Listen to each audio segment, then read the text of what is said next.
For the sake of the story, you can call me Philip. I was 26 years old at the time. For context, I love traveling solo whenever I can. One of my favorite countries to visit is France. In February of 2019, I went to France and stayed in a town called Nantes. It's a settlement about 2 hours away from Paris if you travel by a high-speed train. I really like this town. It's very scenic and always very lively, even during the winter months. I stayed there for about a month, and unlike most foreigners, I didn't just stay in the main tourist areas. I often took buses that would drive me to the outskirts of the town, so I could explore the more secluded areas. One night, at around 5 p.m., I took a bus to leave Nantes and got off at a random stop and aimlessly walked around a neighborhood. It was so peaceful and quiet. It definitely was not like this back home. I eventually came across a small forest. Once I entered, I soon came to a lake. I sat on a bench for a while and enjoyed the natural sanctuary. Suddenly, I felt the atmosphere drop, and I heard footsteps nearby. The sun was beginning to set, and it was already getting dark out here, so I couldn't see who was approaching me. The situation instantly made me nervous. I then heard a deep growl that made my hair stand up on end. I decided to get out of there right away, quickly making my way back the way I came from so I could catch the bus back to Nantes.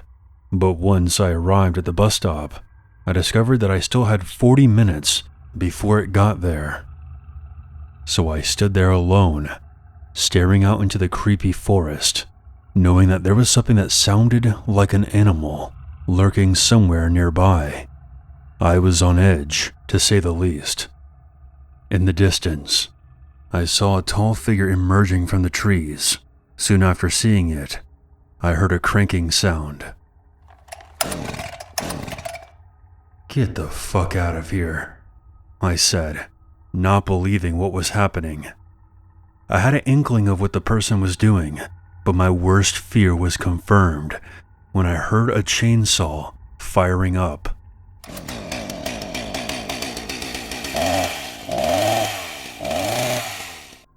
The figure then lifted it above its head and screamed.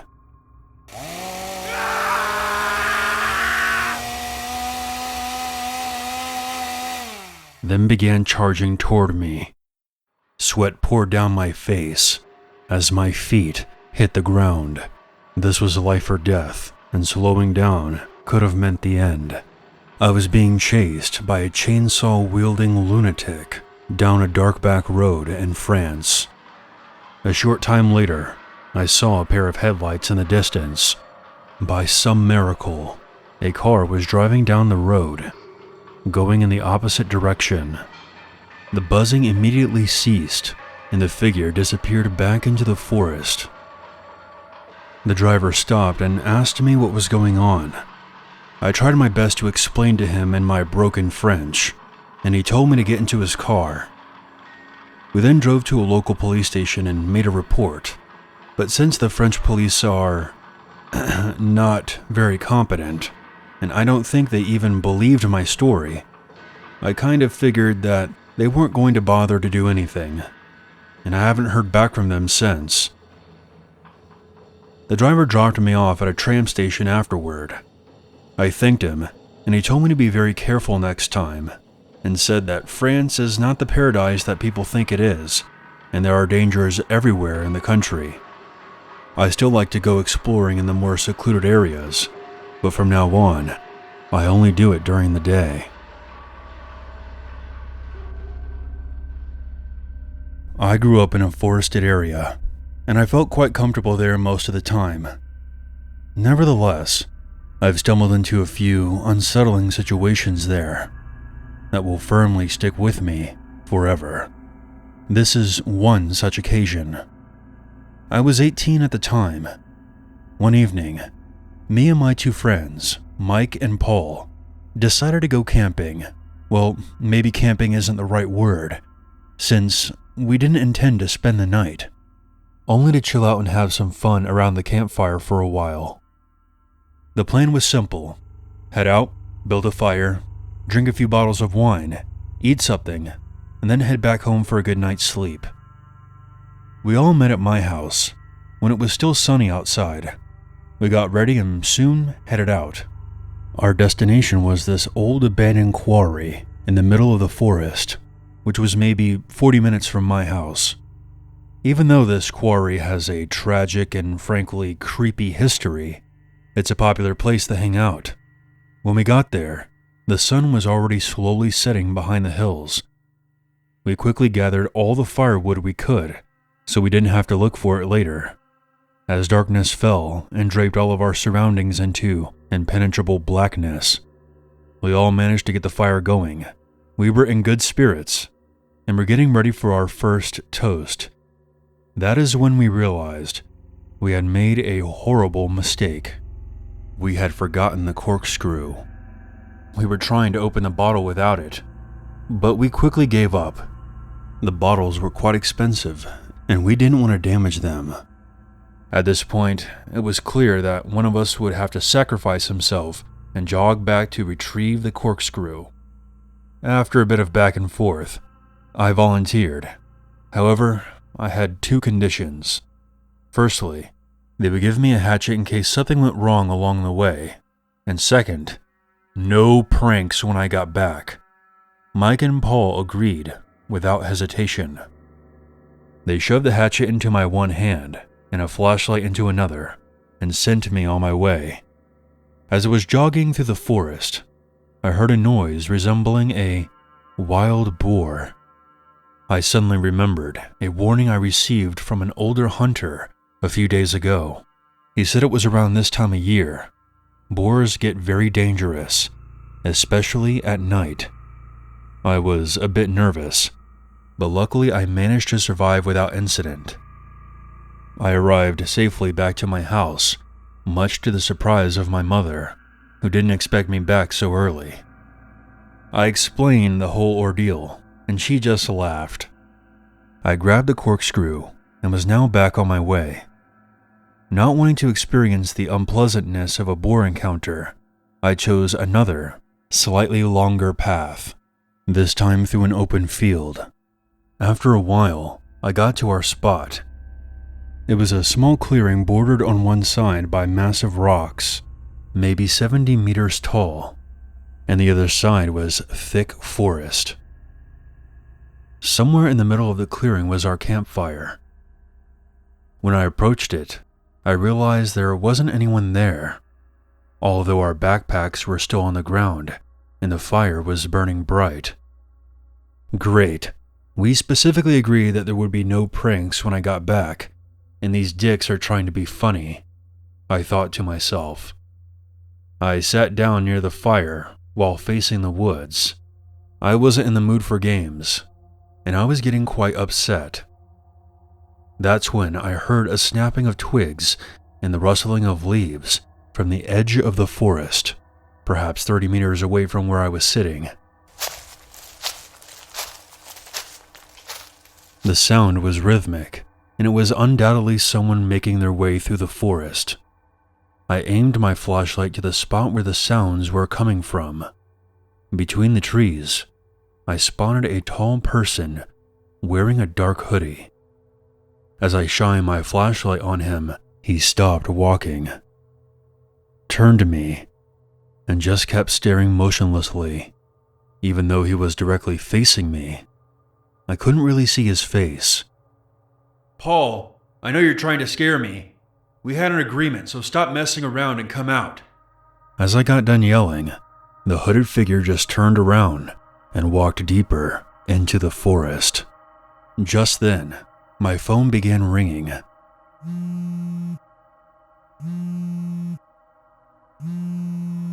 Hastily, I took it out of my pocket. It was Mike. I answered the phone and immediately began barking at him. "Really funny, you assholes. I thought we had an agreement." What are you talking about?" I'm talking about you trying to fuck with me. I clearly just saw you, so you can come out now. Mike didn't say anything for a minute. All I could hear on the other end was heavy breathing and Paul mumbling something in the background. When Mike finally snapped back to reality, he said, "Dude, we're at your house. We heard some footsteps, and at first we thought it was you trying to mess with us, so we decided to get up and go look for you. I forgot my phone at your house, so we couldn't even call you until just now. Get the hell out of there. We'll come back for our stuff later." Bullshit. This is just another one of your stupid pranks, and I'm not buying it. Hold on a second. All I could hear from the other end was some incoherent mumbling. Then I heard my mom's voice. "Hey, what's going on?" My head was now spinning, and my heart skipped a beat as I realized they weren't joking. Suddenly, a freezing wave of fear ran through my entire body. However, I managed to convince my mom that everything was okay. This was all a misunderstanding, and she doesn't need to be worried. She gave the phone back to Mike. "Listen, just leave everything and come back. We're heading out now, and we'll meet you halfway there." "I'm not going anywhere alone. You better get your asses back here quick. I'll be waiting for you." "But..." I hung up. I didn't want to make any more noise than I already did. I quickly turned off my flashlight and started to back off from the campfire. I moved all the way to the huge wall of rocks. I figured that if the rocks were at my back, it would eliminate one of the possible ways this unwanted visitor could approach me. I was standing there, in complete darkness, trying not to make a sound while tightly clutching my hatchet, which for the next half hour would be my best friend. I had to constantly convince myself not to curl up into a ball. Even my own body started to betray me as my hearing got worse due to my elevated heart rate. I was trying my best to calm myself down, but then again, worst case scenario, every bit of adrenaline would help. After what seemed like an eternity, I spotted 2 light beams coming from the forest, and I heard Paul shouting my name. I've never been so relieved in my life, and I finally ran out of my hiding spot and greeted my 2 friends. For quite some time, we were just standing there, laughing like a bunch of maniacs. We were even getting a bit cocky about staying. After all, it was just one creep lurking out in the woods, and there was 3 of us. It's funny, just minutes earlier I was shitting myself out of fear, and now I was suddenly full of masculine energy, thinking, what could possibly happen? But in the end, our better judgment prevailed, and we packed our things, put out the fire, and left. We took our bottles of wine to enjoy elsewhere, somewhere nice and brightly lit.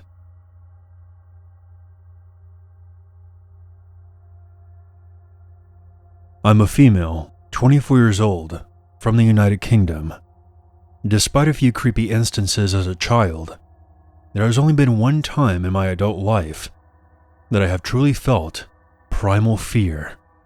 My apologies if this is a bit long, but trust that I am being as concise as possible and need to explain the surroundings a bit. I live in a village in the middle of the English countryside.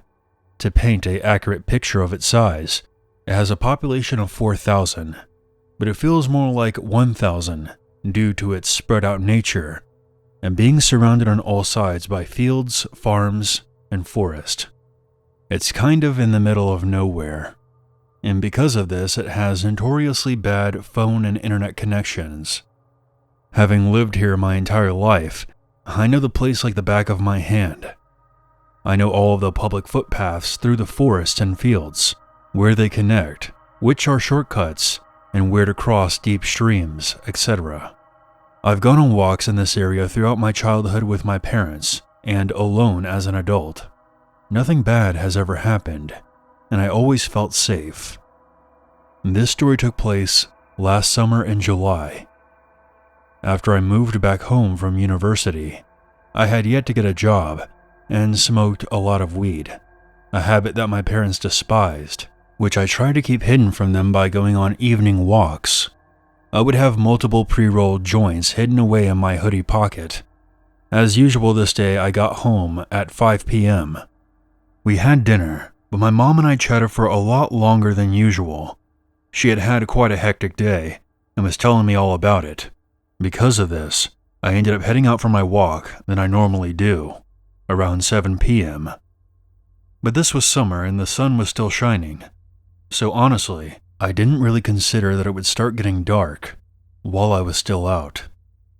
The woods closest to my house is less than a 5-minute walk away, and you enter through a gate into a farmer's field. You can see across the open area quite far, until the first set of trees obscures your view. That's where I was heading, as I knew that this track takes under 2 hours to traverse, and led back to the same path I was standing on now. More than enough time to smoke a couple of joints, and for the smell to leave my clothing. This entire area is very popular for dog walkers, so it's not unusual to see other people while you're out and about. And since this is a village community, everyone says hello. I lit my first joint and began walking. I'm just in my own world for a while, until I was less than 100 feet from entering the forest. An elderly man was coming out, throwing a ball to his dog. I finished my joint and stubbed it out. As I got closer, I recognized it was a neighbor of mine who lived on the road next to mine. He was also friends with my grandfather. We stopped and said hello as I pet his dog, Max. While talking, I see another man emerging from the woods. He had no dog and was wearing a bright green jacket, very tall, and had at least 10 years on me age-wise. John and I chatted for another minute before saying our goodbyes. He warns me not to stay out here for too long, as it would start getting dark soon, which was true. The sky was bright pink and orange, and the sun was indeed beginning to set. I continued down the path towards the man. When we were nearly passing each other, I looked up to make brief eye contact, smile, and say hello, like everybody here does, even if you didn't recognize the person. My eyes instantly met his. He was already looking at me. His dark eyes were locked on mine. He wasn't smiling. I didn't know him at all, but I knew something was wrong. It was in his eyes. I swallowed my politeness and looked at the ground as we passed. I had lived in my university city the past couple of years, so I knew a red flag when I saw one, and my country bumpkin manners evaporated.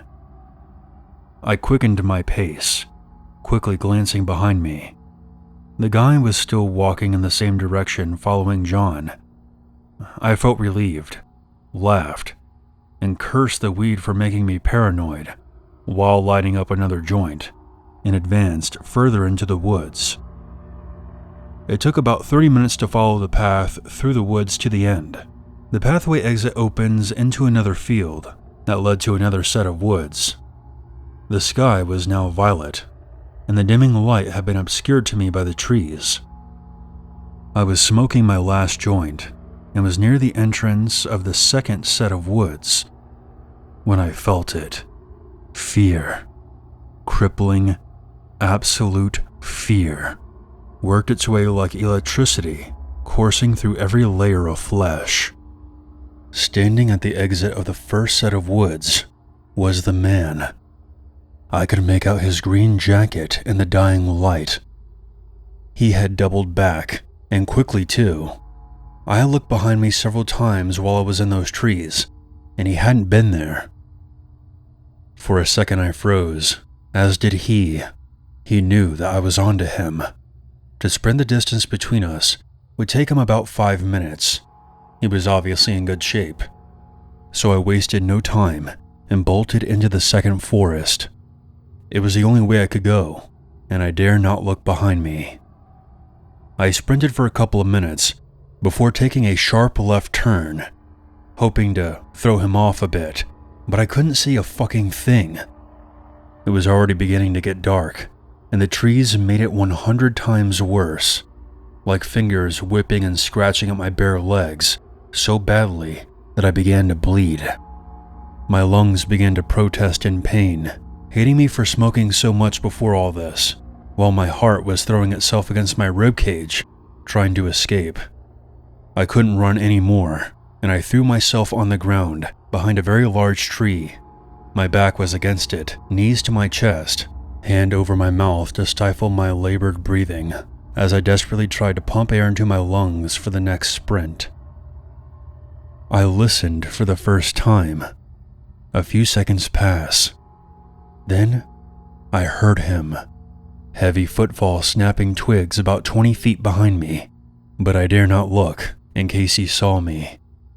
I had my phone on me, but I knew there was little chance of getting a signal out here, and I also knew he would either hear me talking or see the light from my screen. I'm not ashamed to admit that at this point, I began to cry, tears falling silently down my face. "What the fuck? Where are you? I know you're here," I heard a deep voice say. I had to clasp both hands over my mouth to stop my scream from escaping. I can hear him moving around. I panic and found the courage to carefully peek out from behind the tree. He was about 10 feet away, with his back to me. I moved back, my eyes scanning the area around me. I found a heavy rock and picked it up. I carefully checked on him again. He was still facing the opposite direction, but he was searching through the trees, hunched down lower to the ground. I made a snap decision, and with everything I had left, I threw the rock to the right. It crashed through some branches and made one hell of a noise. I watched him immediately bolt in its direction, laughing like a fucking psycho, and listened to his footsteps fade away until I thought I wouldn't be visible to him if I moved. I ran, trying to put as much distance between us as possible, but I was also aware that I was getting further and further away from my house. I knew that there had to be a stream somewhere close. If I found it, I could follow it, as it ran parallel to some of the trails. I ran until the trees finally cleared. Then, the ground disappeared from beneath my feet, and I go head over shoulders down the stream embankment, crashing into the water below. My mouth was open and was being filled with muddy water. As I spat it out, I felt both relieved that I had found the stream, but then terrified that I had just gave away my position, and my phone was now ruined. I slowly made my way downstream, as quietly as I could, listening for him the entire time as the stream runs through the woods. I kept looking up periodically just in case. After maybe a half an hour, I noticed the trees began to thin out and realized that I was at the very edge of the forest now, where I would be able to exit onto a pathway that connected to the one that I had taken to get here. If I ran, I could make it home in less than 20 minutes. I dragged myself on my stomach back up the embankment, army style, wanting to stay as low as possible. I peeked over the top, and I could just make out the opening of the woods, about 50 feet away. I then began to scan the forest line for a couple of minutes, my eyes trying to make out any movement, despite it now being almost pitch black. I couldn't see or hear anything, so I pushed myself up and sprinted as fast as I could across the field onto the pathway. I knew the gate I had entered through was now a short distance away. I was so relieved. "You fucking bitch!" came a screech from across the field. I swear my lungs almost gave out right then and there. He had been waiting for me. I turned my head and saw him sprinting out of the woods, coming right for me. I screamed and pushed myself further, tears coating my face. All I could do was run. I could now see the moonlight shining off the metal gate. My house was just 5 minutes away after that. He was faster than me and getting closer, screaming at me the whole time. I ran as fast as I could, pushing myself over the gate, and ran up the road. I looked behind me as my house came into view. He was still following me. I raced up my driveway and threw myself through the door, running into the living room, crying and screaming hysterically. Pointing behind me towards the door, my dad ran outside while my mom grabbed a hold of me as I collapsed, shaking. It turns out that my parents had already called the police, as I said I would be gone for an hour, and that was at 7 o'clock. It was now past 12 a.m. I hadn't answered when they called because my phone was broken, and they became concerned. We called the police again and explained. They came and I gave my full statement. Both my parents and the police were horrified. Nothing like this ever happens around here. There hasn't been a reported rape or murder in the past 100 years, but one look at me and it was obvious that I was telling the truth. I was covered from head to toes in cuts and bruises, soaking wet, caked with mud and my own blood. I'm not going to go into how this experience changed me. It's quite depressing. But I will say that the thing that scares me the most is that they never even came up with a suspect. Despite him following me so closely, he was gone by the time my dad ran outside. And I'm left wondering, is that man still out there? And who knows what he is truly capable of?